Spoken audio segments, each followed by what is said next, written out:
Assalamu alaikum dear student. I welcome you all in Pakistan International School virtual learning classes. प्यारे बच्चों, ये जमात grade 3 है। Subject Urdu हम पढ़ेंगे और आज का जो सबक है वो एहतराम करें। सफ़ा नंबर 107 ये खोलिएगा। Let's get started. बिस्मिल्लाहिर्रहमानिर्रहीम। एहतराम करें, इसका मतलब है इज्जत करें। जब हम किसी को एहतराम देते हैं तो उसकी हम इज्जत करते हैं। यहाँ किस चीज़ का एहतराम करने के बारे में सबक में बताया गया है, हम आगे चल के पढ़ेंगे। खास अल्फाज हैं। सहन, आपके अगर 2 कमरे आगे जगह खाली है तो उसे सहन कहते हैं। जंडियों, जो छोटे छोटे परचम होते हैं, फॉर एग्जाम्पल ये, इसे हम झंडी, और अगर बहुत ज्यादा है तो हम उसे झंडियों बोलते हैं। बिखरी, इधर उधर चीजें जो फेंक दी जाए उसे कहते हैं बिखरी होना। फिसल, स्लिपरी, यानी अगर कोई चीज जमीन गीली है, आप उस पर आपने पाँव रखा एकदम, आप नीचे गिर गए तो आप फिसल गए। एहतराम, इज्जत, आइंदा, आने वाला। 14 अगस्त को राहम सुबह जल्दी जाग गया। ये याद रखिए, क्या में पाकिस्तान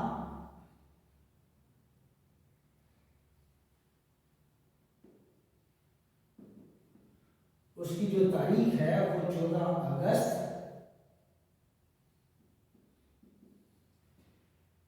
1947।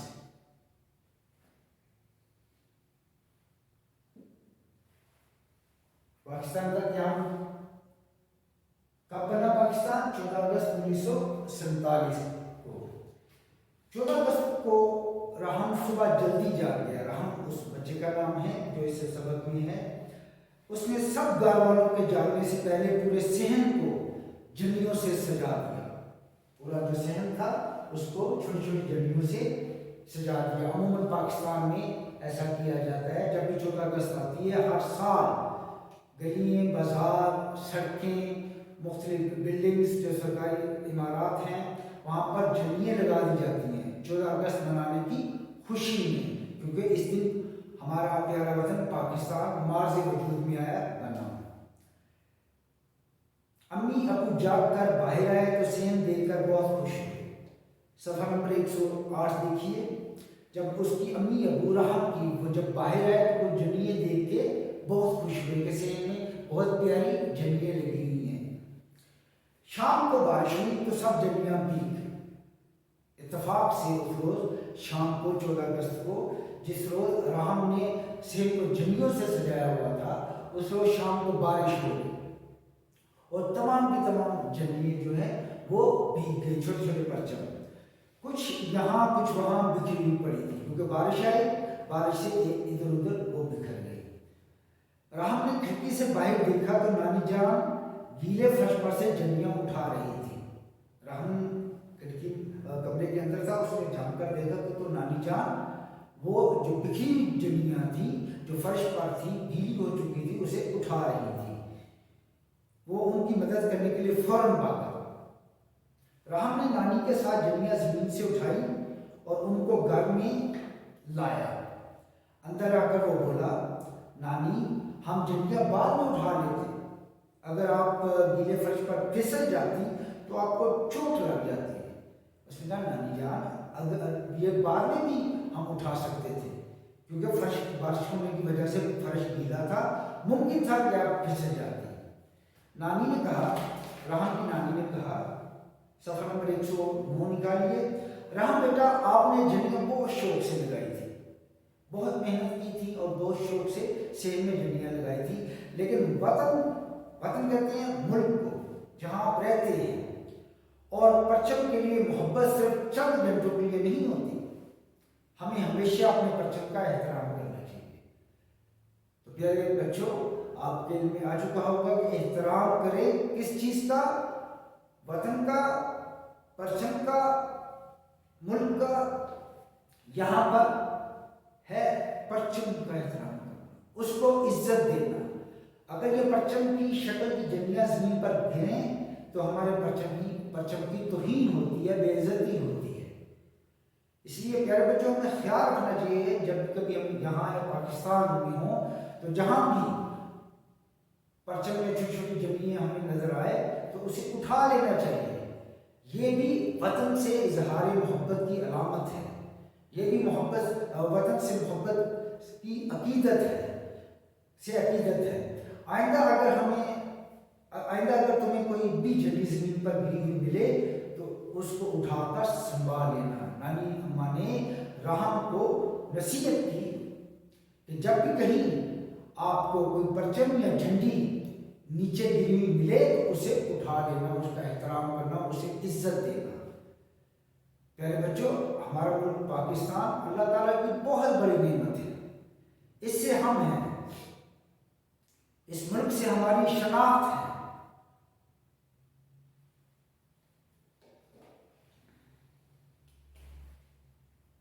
यहाँ मश्क है 109 सफ़े पे।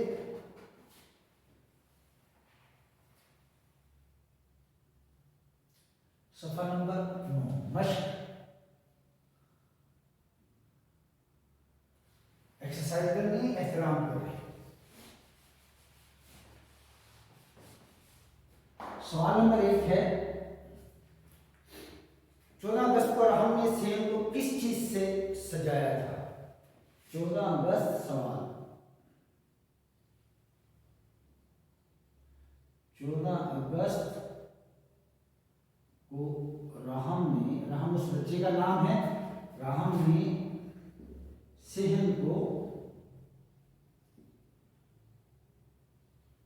किस चीज से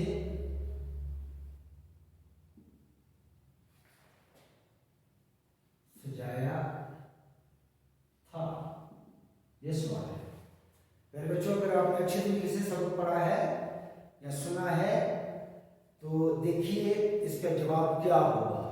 राहम ने सेब को झंडियों से सजाया था। जवाब, राहम ने इस दिन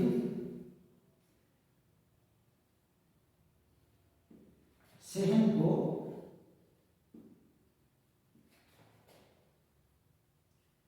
झंडियों से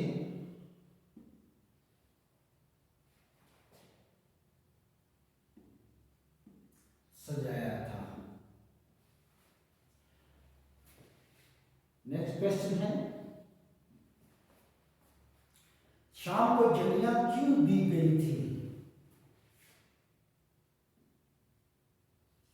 शाम को झंडियां क्यों दी गई थी? शाम को झंडियां क्यों दी गई थी? शाम को झंडियां क्यों दी गई थी? जवाब,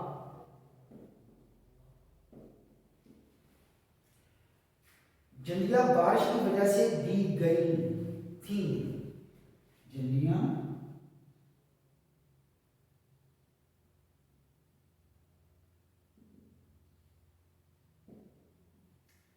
बारिश की वजह से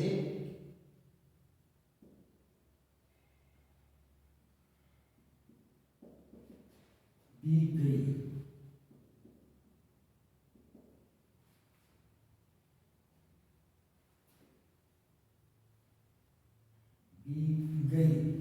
शाम को झंडियां क्यों दी गई थी?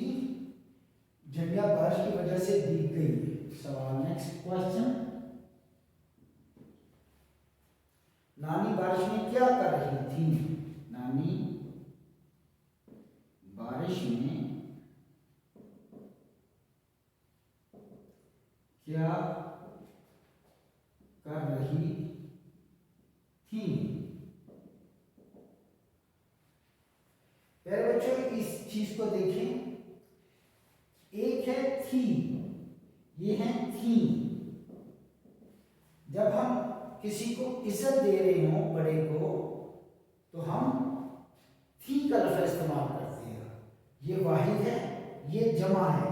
लेकिन जब हम किसी बड़े को इज्जत दे रहे हो तो हम क्या लिखेंगे? नानी बारिश में क्या कर रही थी नहीं बोलेंगे, थी बोलेंगे इज्जत के तौर पर। वरना थी और थी वाहिद और जमा के लिहाज से आएगा। नानी बारिश में फर्श से जड़ियां उठा रही थी। नानी बारिश में फर्श से जड़ियां उठा रही थी, उठा रही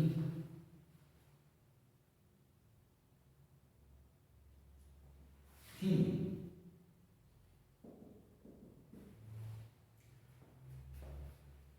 नेक्स्ट क्वेश्चन, अगर आपको पाकिस्तान का झंडा जमीन पर गिरा हुआ मिले, अगर आपको पाकिस्तान का झंडा जमीन पर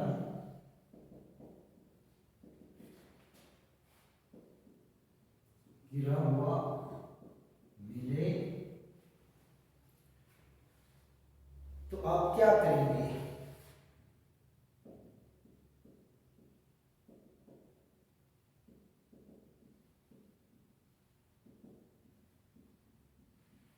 अभी इसमें बताया गया था, नानी अम्मा ने कहा था जहां कहीं भी राम तुम्हें कहीं भी कोई झंडा या झंडी मिले पाकिस्तान की, तो उसे उठा ले, हम इसको उठाकर संभाल लेंगे। जवाब,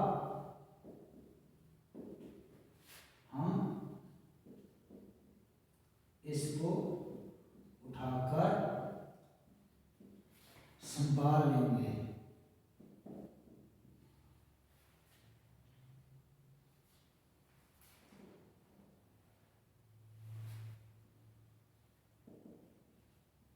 संभाल लेंगे।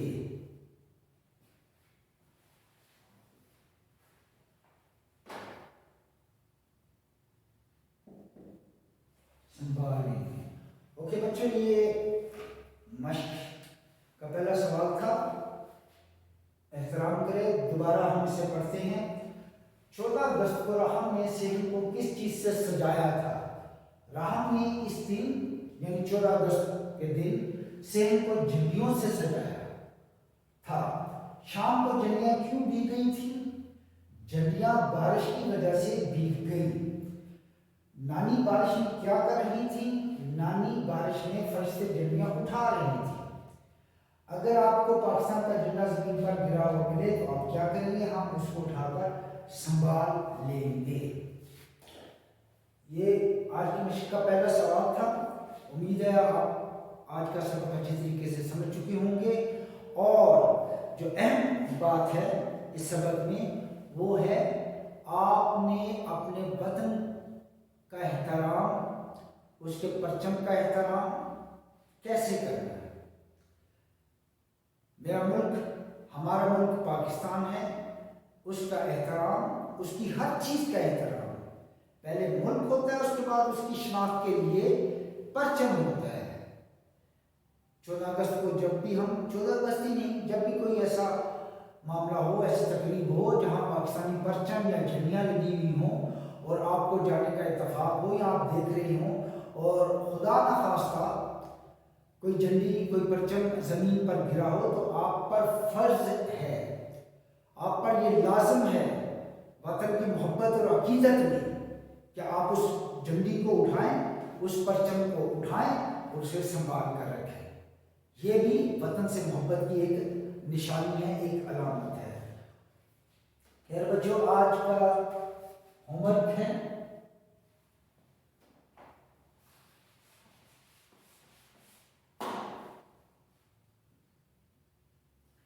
सबक एहतराम करें,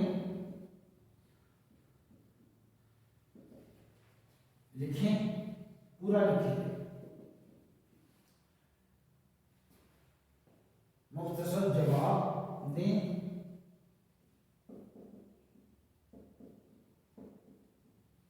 ये आपने लिखने, ये सवाल नंबर 1 से लेकर 4 तक आपने सवाल ये लिखने हैं।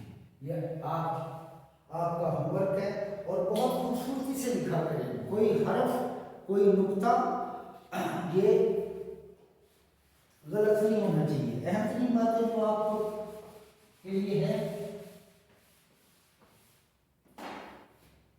अगर ये सफ़ा है और आप लिख रहे हैं, बाज बच्चे जो है वो देखते नहीं, वो करने लफ्ज़ करने हैं तो ऐसे लिखते हैं, कार इधर है, ने इधर है। कोशिश कीजिए आप पूरा लफ्ज़ लिखिए, कोई भी लफ्ज़ है उसे पूरा लिखिए, करने, और लिखते वक्त उस हर्फ की गुलाई का खास ख्याल रखें, नुक्तों का खास ख्याल रखें और ज़्यादा से ज़्यादा लिखें। किताब पर ख़त नस्तालीक में लिखा है, उसी को फॉलो करें कि किस तरह ये लफ्ज़ लिखा हुआ है, आप उसी तरह लिखें। जितना आप ज़्यादा लिखेंगे उतने आपकी हैंडराइटिंग बहुत खूबसूरत हो जाएगी और ज़्यादा लिखने से आपको लफ्ज़ लिखना आएगा, जुमला लिखना आएगा, इमला की दुरुस्तगी होगी, ज़्यादा से ज़्यादा अल्फाज आप की समझ नहीं आएंगे कि मैंने इसको कैसे लिखना है। ओके प्यारे बच्चों, उम्मीद है आज का सबक आप अच्छे तरीके से समझ चुके होंगे। अच्छे तरीके से, खूबसूरत तरीके से लिखिएगा। इंशाल्लाह we will meet in next lecture. Till then